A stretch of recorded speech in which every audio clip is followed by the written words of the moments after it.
Yo, welcome back everyone to this best of 3 series. This is going to be the final game between SoK and Fly, human versus orc, 1-1 apiece. The final map is going to be on Concealed Hill from the Smile Cup tournament.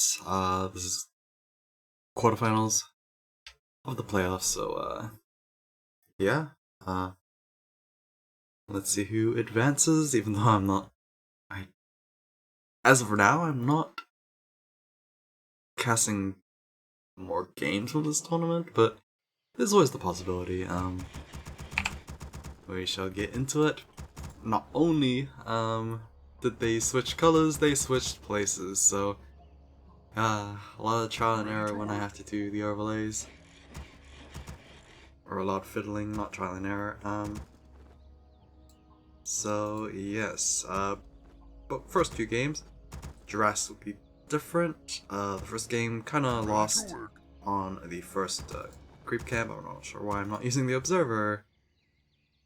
Yeah, Fly was able to get a very nice creep jack on SoK in the first game. Able to take enough to get level 2, and then after that, the Archmage was a bit behind. No thanks to the constant harassment of the Farseer.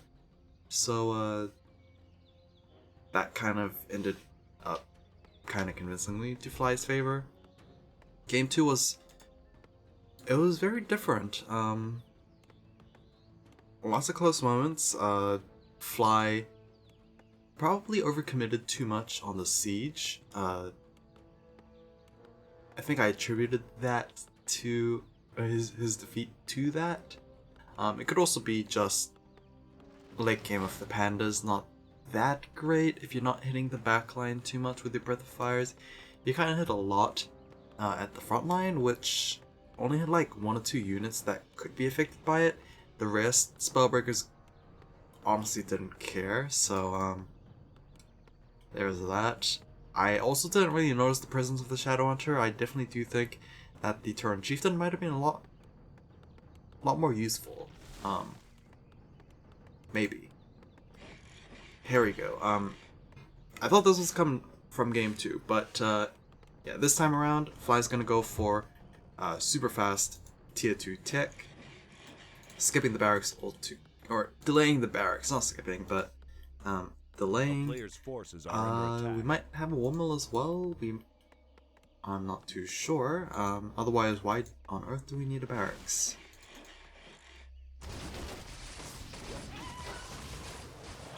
Unless the barracks, of course, required for tech. I actually don't remember. We're playing a lot of StarCraft, so it kind of makes sense that the main building would unlock tech choices later on, but I don't actually remember about Warcraft. Yeah, so some harassment here at the main base rather than going after creep camps, it seems. Archmage is gonna try and defend this at level 2. Thankfully he was able to get level 2 because he did do a creep camp without any interruption here.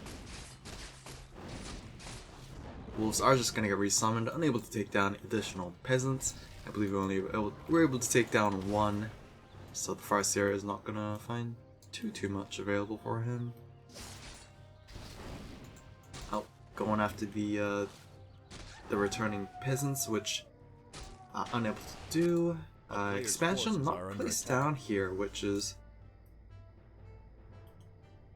odd. Unless he's gonna do it now, of course.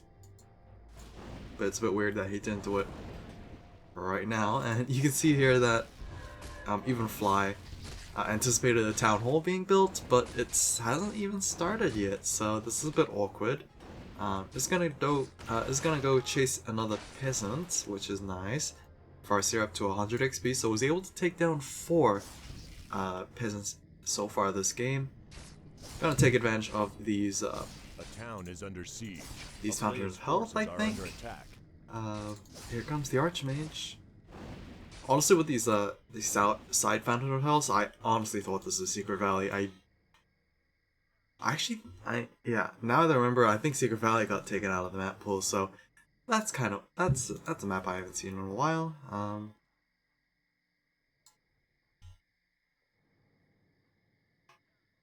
Ah, that would be my phone. Whoopsies. Okay, I kind of dropped my phone there. A player's forces What are is under going attack. on? Actually, give me a minute. I need to turn off my phone. God.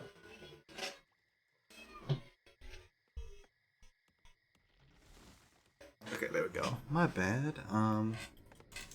T2's done. We are going to WC3 once again. Turn Chieftain is finally going to make an appearance this series. You know what on earth is SoK doing? He did fast expand on top left. And that's pretty much it. So I didn't really miss out on much, it seems. Farseer able to take down an elemental, I'm assuming, from that experience. And is unable to take down more peasants. Archmage, of course, famously well known for killing his own units. We've seen it countless times over the years. Archmage probably killed more units than any other hero of any factions, so it's kind of funny. This is not a fight you win, Farseer. You probably should get out of there. But it seems like he did pick up another kill somewhere, I believe. A player's forces are under attack. Over here, yes, he was able to take down a peasant. But then, other than that, not looking too favorable for the orc player. Is going to take advantage of the Fountain of Health on the side here. I don't think this map's mirrored, to be honest. Oh no, it is. Okay, okay. Okay, we're gonna go to Mass Beast Rider. Not Beast Riders. Wow, Beast Riders. Mass Raiders once again, but this time around we are going into Turn Chieftain second, which does go for Shockwave. So is a lot more emphasis on the AoE again. Farseer is taking a lot of feedback damage, which is not good. Fly is gonna have to be retreating here if he doesn't want himself to lose so much later on. Level 3 on the Archmage.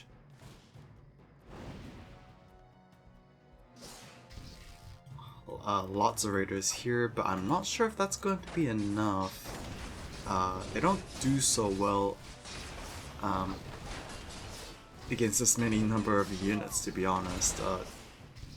Which I'm surprised SoK is not actually defending his footmans as well as he should. He shouldn't really be scared of the chain wave because neither of the heroes have that much experience. Raiders, not too well.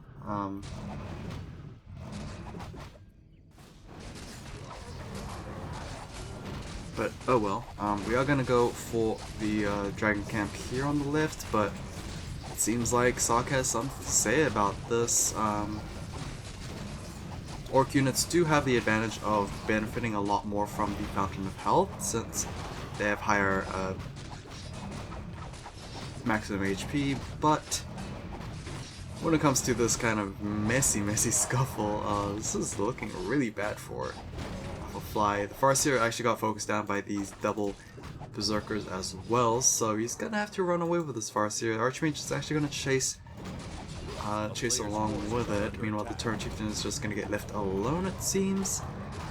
No, he is also going to be forced to retreat as the creep's a little too powerful right now. Farseer is gonna salve up. And here comes the possible punishment here. Ensnare onto the Footman and Archmage. Turn Chieftain coming around, but he does not have a stomp. Could go for a shockwave to finish the deal. There we go, very nice, but that does mean he doesn't have stomp mana. But he went for Endurance Aura anyway.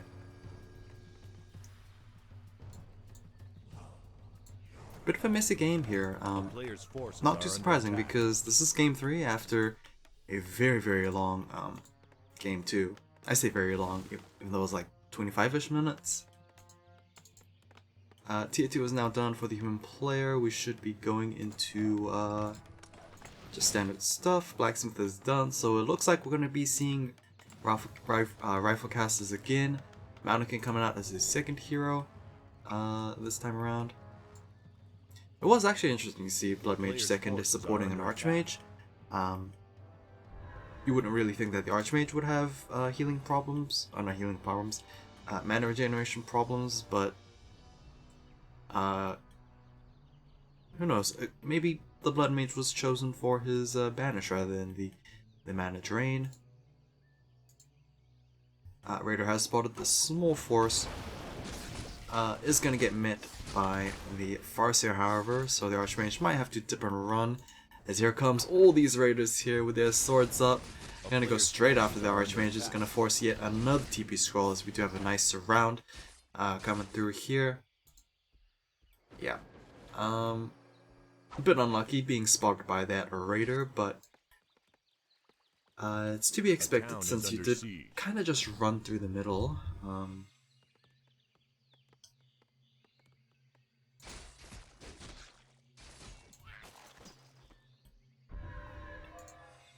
Okay, level 3 on the turn. Chieftain does have 2 points into Shockwave, so he's he's getting fully committed here. Shockwave's probably decent enough in this matchup since your opponent's gonna go Spellbreakers anyway. Shockwave just makes it a lot easier to reach the backline rather than having to run up to your opponent's casters and then go for a War Stomp. Probably a lot safer as well since you don't have to worry about being slowed and all that. But here comes the defense here, 49 versus 49. Just pure Raiders here versus somewhat of a beginning of a Rafflecaster comp. A town is under siege. No Spellbreakers just yet because we did just lose that Arcane Vault. But yeah, it's kind of funny seeing just all these Raiders on the field. And they're super fast, wow. Endurance Aura, you can see, doing quite a bit. They're actually fast enough that they outrun the Tyrant Chieftain, which is a bit awkward, but it's all par for the course, at least. Rock Golem Camp on the bottom left here is going to get cleared out. I believe it's just double items. Nope, just greater. Potion of greater healing. TP Scroll is going to get used to try and defend this expansion, which I did not actually see. My apologies. But apparently Fly was able to see. I mean, he got a notification anyway. But this expansion is now known, and it's quite damaged.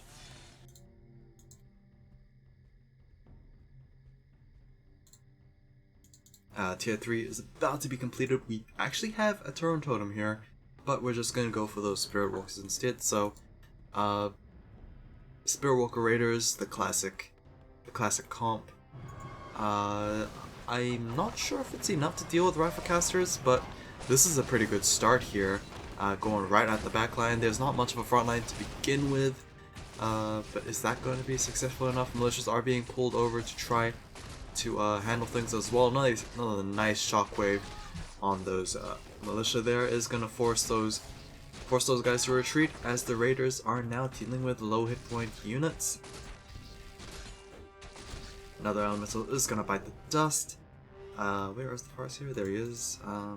Still no chain lightning mana, but boy, that would have been a devastating chain wave if he was able to go for it.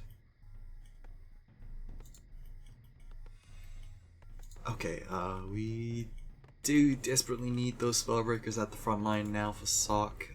He is going to low upkeep, so 60 supply.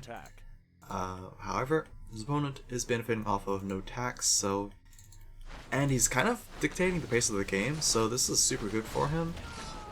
I believe Pillage is upgraded, so he is benefiting off of that. Yeah, you can see on the gold tally here that gold is increasing at a non-factor of 10, so yeah, Pillage is definitely in play, and he is definitely taking advantage of that. Nice and snare into a surround, but is the Rifleman going to be enough to try and push these guys away? Invuln Potion gonna get used to try and keep that Archmage alive. It also breaks the surround, so yeah, Raiders are gonna be chased down here like the dogs they're riding on, I guess. Okay, Shredder did a lot of work, it seems. Mass training on those Spirit Walkers as well. Oh, Ogre in the middle camp is also going to get pulled as well. I'm not sure if it's going to mean an expansion, but I will say that Fly desperately needs a lot more units in his army. Sentry wards are going to get used by SoK. Uh-oh.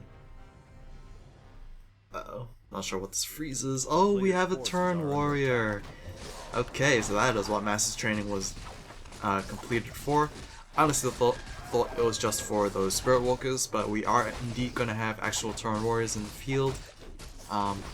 TC also picked up the Hood of Cunning as well as the Ring of Regen from the Ogre Lord in the middle. He also has a pair of Sentry Wards just in case he needs it. Oh, here we go with the battle here. Shadowhunter actually coming out as third hero, but is gonna go down. So that was a pretty big pick for the human player. 71 versus 59, heavily favoring SoK right now, but nice shockwave hitting a lot of those riflemen. Chain lightning, only able to finish off one of those riflemen, however.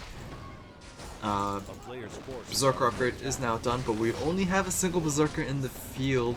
Thunderclap is going to come through by the Mountain King as a TP scroll being forced there by the Archmage. So, did lose a couple of units.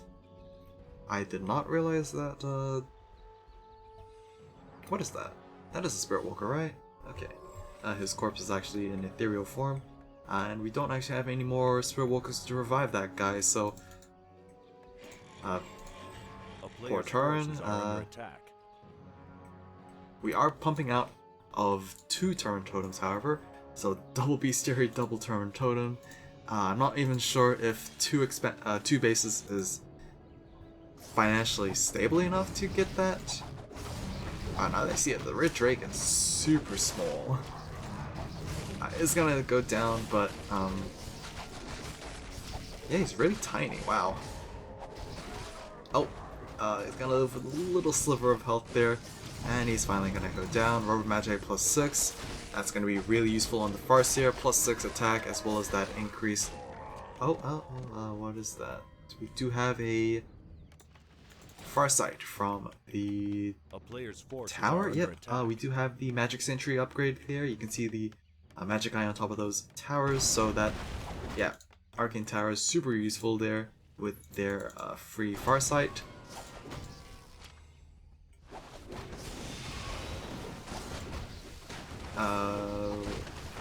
Here we go with the fight. Thunderclap is going to do a bit of damage as well.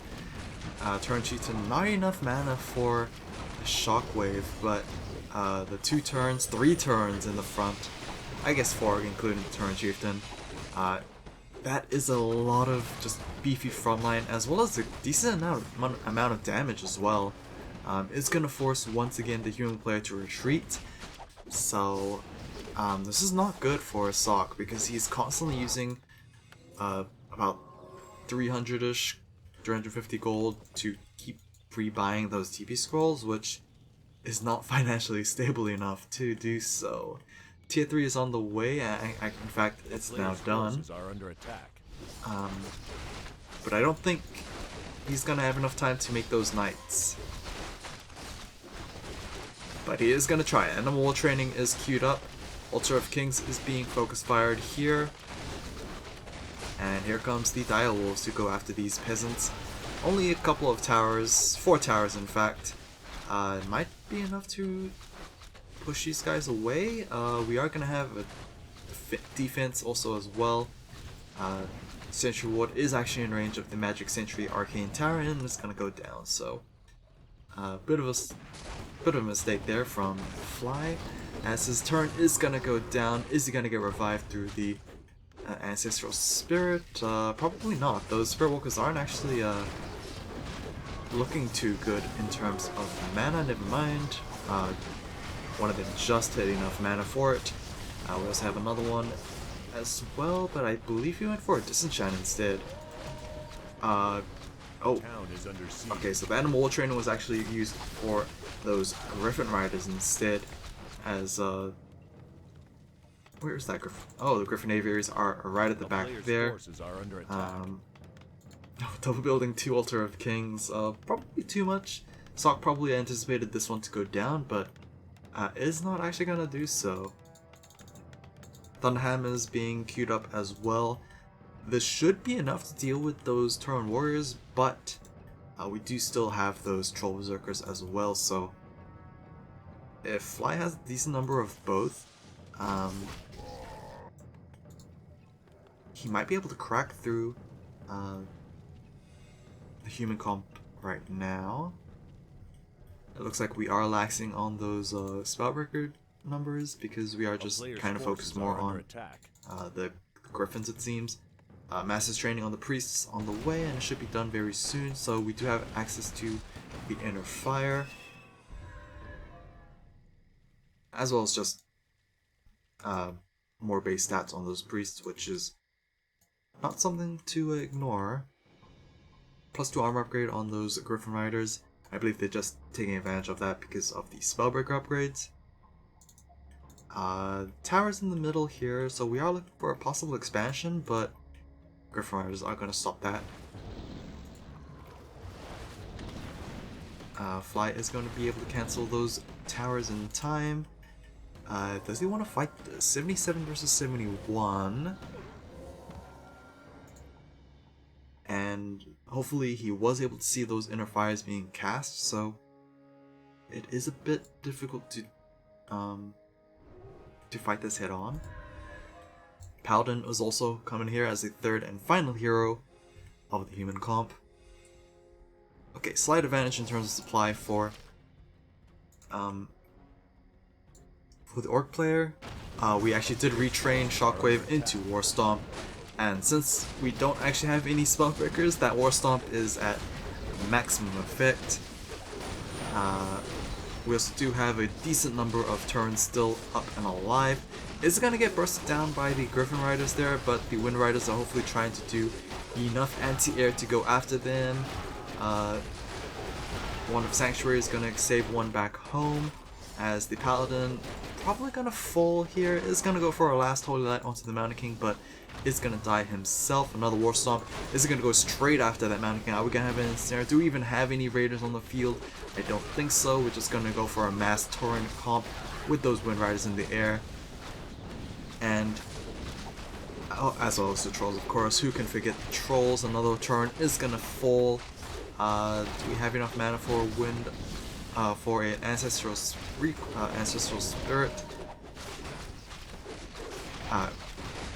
Answers yes, we do. Yeah, this is not looking good for the human player.